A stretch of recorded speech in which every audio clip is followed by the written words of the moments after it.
Hello guys, welcome back to new another video. आप सबों का पुनः स्वागत है आपके अपने चैनल अनिल विथ नेशन में। तो बताइए मेरे साथी, आप सब कैसे हैं? उम्मीद कर रहे हैं कि आप सब अच्छे होंगे और एकदम ज़ोर शोर से अपने तैयारी कर रहे होंगे आगे की प्रिपरेशन के लिए। और हम इस बात को समझ सकते हैं कि आपके मन में हड़बड़ाहट होगा कि मेडिकल में पता नहीं क्या होगा, कैसे होगा। और यूट्यूब अभी हम खोल के देख रहे थे कुछ देर पहले, तो उसमें एसएससी जीडी मेडिकल के रिगार्डिंग मतलब बहुत से अनाप शनाप चीज़ें बताया जा रहा है कि ऐसा होगा तो आपका मेडिकल रिजेक्ट कर दिया जाएगा, ये होगा वो होगा। हमको लग रहा है कि शायद कभी मेडिकल जो गया भी नहीं वो भी बता रहा है कि नहीं मेडिकल में ऐसा होगा वैसा होगा। तो उसी के रिगार्डिंग आज हम बात करेंगे कि एसएससी जीडी के मेडिकल में क्या होता है, कैसे होता है, उसी पर चर्चा करेंगे। तो चलिए स्टार्ट करते हैं। तो आज हमारे साथ विनोद बैठा हुआ है। अगर इसको समझ में आ जाएगा तो हम उम्मीद करेंगे कि हमारे सारे भाइयों को समझ में आ जाएगा एसएससी जीडी से के रिगार्डिंग जितने भी बातें हैं, एकदम एंट्री से लेकर एग्जिट तक। जब आप घुसेंगे और वहाँ से आपका क्या क्या प्रोसेस होगा और कैसे आपको निकलना होगा, सारा चीज़ बता देंगे। इसके बाद आपका कोई कन्फ्यूजन नहीं रहेगा विथ प्रूफ। तो पहला क्वेश्चन विनोद, आपको क्या पूछ रहा था जो मिला था? तो जो ऑपरेशन करा लिया है उसका मेडिकल में क्या होगा? बस हम समझ गए। इनका कहने का मतलब है कि जो ऑपरेशन करा लिया है कोई भी चीज़ का, मान लो कि जैसे अपेंडिक्स हो गया, जनरली बहुत कोई का हो जाता है अपेंडिक्स, तो अगर ऑपरेशन करा लिया तो मेडिकल फिट होगा कि अनफिट होगा, तो उसके बारे में हम चर्चा कर रहे हैं। पहले इसी बात को कर लेते हैं कि अगर आप ऑपरेशन कराए हैं और आपका मतलब आपको प्रॉब्लम नहीं है, आप 2 महीना 3 महीना 4 महीना 5 महीना कुछ भी हो गया है, आपको टच करके देखेगा, दबाव करके देखेगा, कोई प्रॉब्लम नहीं है, तो आपको मेडिकल में बिल्कुल अनफिट नहीं करेगा। अगर आप जैसे पहली बात यह है कि अगर जब तक आपको नहीं पूछा जाएगा तब तक आपको दिखाना नहीं है। आपको हरिश्चंद्र वहाँ नहीं बनना है कि हम ऑपरेशन करा के आए, क्या कि 18 में हम खुद बने थे, हम अपेंडिक्स का ऑपरेशन करवाए थे। हमसे पूछा क्या है, हम बोले ऑपरेशन कराए हैं, तो हमको री मेडिकल दे दिया था। उसका भी प्रूफ दिखाएंगे री मेडिकल में क्या हुआ नहीं हुआ। तो री मेडिकल दे दिया था, फिर जब री मेडिकल गए तो वहाँ फिट होके आए थे। तो जब तक मतलब डॉक्टर ना देखे तब तक आपको बताना नहीं कि हम ऑपरेशन करवाए हैं। और बाय द वे अगर आपका देख भी लिया तो बहुत सारे डॉक्टर वहीं आपको देख लेंगे तो बता देंगे नहीं ठीक है, अगर कोई कंडीशन नहीं रहा तो। लेकिन मेरा कंडीशन में क्या था कि हम लेप्रोस्कोपिक सर्जरी करवाए थे। लेप्रोस्कोपिक आप लोगों को पता होगा, जो ड्रिल करके करता है, यानी थोड़ा सा छेदा होता है, 3 जगह ड्रिल होता है। तो उनको शायद लगा कि वो कोई दूसरा ऑपरेशन होगा, बड़ा ऑपरेशन होगा, क्या कि लेप्रोस्कोपिक में बहुत बड़ा ऑपरेशन भी होता है। तो हमको दे दिया री मेडिकल। हम भी डर गए थे, क्या कि मेरा उस टाइम फर्स्ट टाइम था। री मेडिकल गए, फिर वहाँ जो ऑपरेशन करवाए थे उसका कागज़ लेके जाना था, तो वहाँ फिर गए तो फिट कर दिया।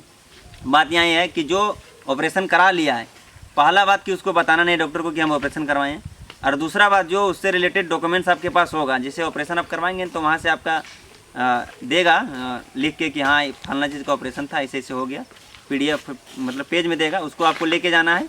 ज़रूरत पड़ा तभी दिखाना है, नहीं तो इसके बारे में बात नहीं करना है। और अगर पता चल भी गया तो आपको री मेडिकल देगा, उसमें आपका मान जाएगा, इससे कोई दिक्कत नहीं है। तो विनोद तुम ही चीज़ बता, हम ऑपरेशन करवाए थे उसका वाला फोटो रखा है तुम कि नहीं रखा? रखे हैं सर। हाँ तो डाल देना, सब भाई लोग देखेंगे और भरोसा हो जाएगा। देख लीजिए। हाँ ये वाला देखो, जब हम गए थे मेडिकल में, थोड़ा जूम करो कैमरा मैन इधर, देखो यहाँ दिख रहा है, यहाँ दिखाना है जो लिखा है ना फाइनल ओपिनियन फिट, दिख रहा है? यहाँ देखो मेरा रोल नंबर है, नाम है, सारा कुछ है, इसमें मेंशन है कि क्या प्रॉब्लम था। सो यहाँ लिखा है ना फाइनल ओपिनियन फिट, देखें यहाँ 40 ITBP रांची, सारा साइन मोहर किया हुआ है, नाम मेरा दिख रहा होगा, ठीक है ना? उसी का है, इसमें फिट लिखा हुआ है, सारा चीज़ हम लगा देंगे वहाँ साइड में लगा देना विनोद, वीडियो एडिट करने टाइम उसमें पढ़ लेना, उससे कोई दिक्कत नहीं है। अगर बहुत कोई बड़ा ऑपरेशन करवाए हैं तो दिक्कत है, बाकी अपेंडिक्स हेर्निया वगैरह छोटा मोटा ऑपरेशन है। अगर आप अभी फिट हैं, आपको अभी कोई दिक्कत नहीं है, तो आप निश्चित होकर जाएँ, आप मेडिकल में आपको कोई अनफिट नहीं करेगा। और क्या सवाल है, क्या पूछ रहा था कि एंट्री से लेके कैसे कैसे होता है? सो हाँ, एंट्री से लेने में मतलब क्या इसका प्रोसेस है? आप बता दे रहे हैं कि एसएससी जीडी का मेडिकल का प्रोसेस क्या है, कहाँ से स्टार्ट होता है। सबसे पहले जब मेडिकल एंट्री करेगा तो एंट्री में टाइम आपको 2 डॉक्यूमेंट्स लगेगा। कितने डॉक्यूमेंट्स लगेगा आपको? 2 डॉक्यूमेंट। पहला आधार कार्ड, दूसरा एडमिट कार्ड। इसके अलावा आपको कुछ नहीं लगेगा, ज़्यादा लग सकता है तो एक पासपोर्ट साइज फ़ोटो, ठीक है? उसके बाद आप एंट्री कर जाएंगे अंदर कर जाने के बाद आपका DB होगा। DB मतलब समझ रहे हैं ना विनोद, क्या होता है DB मतलब? Documents verification. बहुत कोई है जो नहीं समझ रहा होगा, तुम समझ रहे हो तो सब समझ जाएगा। डॉक्यूमेंट्स वेरिफिकेशन होगा, उसमें आपका सारा डॉक्यूमेंट चेक होगा। उसके बाद आपका मेडिकल जो है सो स्टार्ट हो जाएगा। मेडिकल आपका ऊपर से स्टार्ट होगा। सबसे पहले आँख जाँच होगा, कान जाँच होगा, दांत जाँच होगा। एक चीज़ लेकिन यहाँ ध्यान रखना है, कि जो मेडिकल देने जाएगा उससे पहले अपना दांत और कान साफ़ करवा लेना, ठीक है। अब कोई इतना कंजूस से बोलेगा काहे 1000 रुपये और 1200 खर्चा करें, तो कल रह के फौज बनने जा रहे हो तो इतना तो खर्चा करना ही होगा ना। तो दांत और कान अपना साफ़ करवा लेना और कुछ करने की ज़रूरत नहीं है। उसके बाद आपको मेडिकल जाना है, एकदम बिंदास होके जाओ, आराम से मेडिकल फिट होकर निकलोगे।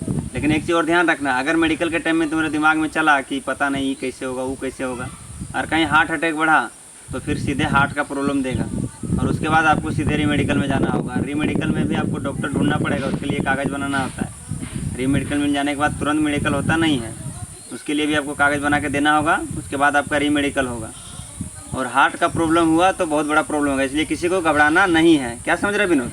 हाँ हाँ, अगबकाना नहीं ना किसी को। किसी को नहीं बकाना है। हाँ, आराम से जाना है मेडिकल में, समझो कि आप फिट है, आपके अंदर कोई प्रॉब्लम ही नहीं है, जी आपको कौन छाटेगा। आप मेडिकल फिट है, आपको टेंशन नहीं लेना है, जाना है। उसके बाद ऊपर से स्टार्ट होगा, फिर आपका चेस्ट का एक्सरे होगा। चेस्ट मतलब समझ रहे हैं ना विनोद? हाँ हाँ, एकदम छाती, समझ रहे हैं। छाती का एक्सरे होगा।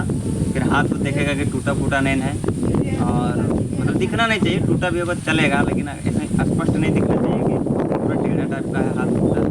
बस हाथ चेक होगा, फिर आपका प्राइवेट पार्ट चेक होगा, आपका यूरिन टेस्ट होगा, और इसी तरह से सब आपका टेस्ट होते जाएगा और नीचे आपका पैर तक देखा जाएगा। बाकी उसके बाद आप मेडिकल फिट रहेंगे। मेडिकल जब फिट हो जाएंगे तो आपका केवल ग्रुप फोटो होगा, आपको कुछ मिलेगा नहीं, आपके हाथ में कोई डॉक्यूमेंट्स नहीं मिलेगा। अगर आपके हाथ में कोई डॉक्यूमेंट्स मिल रहा है इसका मतलब कि आप मेडिकल अनफिट हुए हैं, मतलब कि आपको रीमेडिकल दिया गया है। तो बस इसी तरह से आप पूरा प्रोसेस करेंगे, आप मेडिकल फिट हो जाएंगे। मेडिकल फिट होने के बाद आपको एक दिन बस अदरतिये में आएगा कि मेरिट आ गया है, आपका नाम है, और सबको आपको कॉन्ग्रेचुलेसन करने लगेगा कि बधाई हो, आपका सिलेक्शन हो गया है SSC GD में। और विनोद, एक और सवाल तुम्हारा क्या था? दूसरा वाला सो बता तो। उस समय निकला था फॉर्म, उस समय हम कर रहे थे ग्रेजुएशन, हायर क्वालिफिकेशन में डाल दिए ग्रेजुएशन, और ग्रेजुएशन मेरा हुआ था नहीं कंप्लीट, तो समझ गए। वेरिफिकेशन में छाट नहीं जाएंगे। अच्छा, तुम्हारा प्रॉब्लम समझ गए कि जब फॉर्म आया था उस टाइम हायर क्वालिफिकेशन में डाल दिया ग्रेजुएशन, और ग्रेजुएशन अभी तुम्हारा कंप्लीट नहीं हुआ है, तो डॉक्यूमेंट्स में छट जाएगा कि नहीं, वही तुम पूछना चाह रहा है। तो एक एक करके सबको हम बताते चले रहे। अभी थोड़ी देर पूछा कि मेरा ऑपरेशन हुआ है तो क्या करें, छट जाएंगे इनकी। अब दूसरा पूछ रहा है कि नहीं डिग्री क्या करें। अरे विनोद कैमरामैन, तुम ये लिंक जो वीडियो का है इसको सबको भेज दो, ठीक है? वो देख लेगा सबका, जिसका जिसका जो प्रॉब्लम है, जिसको जो प्रॉब्लम है वो वीडियो के कमेंट बॉक्स में मेंशन कर देना कि हमको ये प्रॉब्लम है। अब एक एक करके सबको बताना पॉसिबल थोड़ी ना है। अब कोई व्हाट्सअप कर रहा है, कोई मैसेज कर रहा है, कोई फेसबुक में पूछ रहा है कुछ, तक कितना सबको जवाब दें। वीडियो का लिंक तुम भेज देना, ठीक है? ठीक। और भाई लोग आपको बता रहे हैं, जिसको जो प्रॉब्लम होगा वीडियो के कमेंट बॉक्स में जाना और आराम से फ्रेश से लिख देना। कितना लंबा लिखेंगे हम पढ़ जाएंगे। आपको जो लैंग्वेज समझ आता है वही लैंग्वेज में लिखिएगा, हम समझ जाएंगे और आपका जवाब वीडियो के माध्यम से दे देंगे। क्या कि हर आदमी को बताना पॉसिबल नहीं है। कोई इसका प्रॉब्लम पूछता है, इसका प्रॉब्लम है कि डॉक्यूमेंट्स में छट जाएंगे कि नहीं छट जाएंगे। सुन लीजिए, जिसका जिसका ये प्रॉब्लम होगा, हायर क्वालिफिकेशन आप कुछ डालें ना, वो मतलब नहीं है, समझ रहे ना? ये जो GD का वैकेंसी आया है इसमें क्वालिफिकेशन मांगा है 10वां पास। अगर 10वां का डिग्री आपके मतलब डॉक्यूमेंट्स आपके पास है सब कुछ, तो आपको कोई नहीं छाटेगा, कोई नहीं छाटेगा। बिंदास होके जाओ। 10वां का क्या क्या चाहिए? एडमिट कार्ड चाहिए, मार्कशीट चाहिए, और जब 10वां कंप्लीट हो जाने के बाद 1 साल के बाद एक आता है ओरिजिनल सर्टिफिकेट, उसको मत भूलना है, उसको रखना जरूरी है। वही तो मेन सर्टिफिकेट है 10वां का। बस इतना आपके पास होना चाहिए। बाकी अगर आपका कोई कैटेगरी का छूट है, जैसे कि आप OBC से, OBC सर्टिफिकेट तो लगेगा ना, कि आपको छूट चाहिए। जो ST/SC से उसके ST/SC का सर्टिफिकेट लगेगा। और अभी जो EWS का सर्टिफिकेट बन रहा है जनरल वालों के लिए, क्या कि अभी EWS रामबान है, वो सर्टिफिकेट वो जरूर रखिएगा, क्या कि उससे आपको अगर CSF से सीधे BSF भेज देगा, इतना का अंतर रहता है नंबर में। तो वही जो कैटेगरी का सर्टिफिकेट है वो सर्टिफिकेट रखना है, बाकी सारा डॉक्यूमेंट्स रखना है। आपका डॉक्यूमेंट्स वेरिफिकेशन हो जाएगा एकदम, इसमें कोई दिक्कत नहीं होगा। और कोई सवाल है क्या? बोलो विनोद। कोई सवाल तो अभी नहीं है फिलहाल, इतने सवाल ही थे। अच्छा, और आप लोग को बोल रहे हैं, अगर आप लोग के मन में भी कोई सवाल होगा तो बेहिचक आइएगा कमेंट बॉक्स में और वहाँ हमसे पूछिएगा, हम बिल्कुल आपको सही और सटीक जवाब देंगे। और उलूल जुलूल का वीडियो देख के अपना मतलब माथा दर्द मत दीजिए। मेडिकल में कोई तोप नहीं है, एकदम सब मेडिकल फिट हो जाएंगे। आप सभी को मेरे तरफ से बेस्ट ऑफ लक।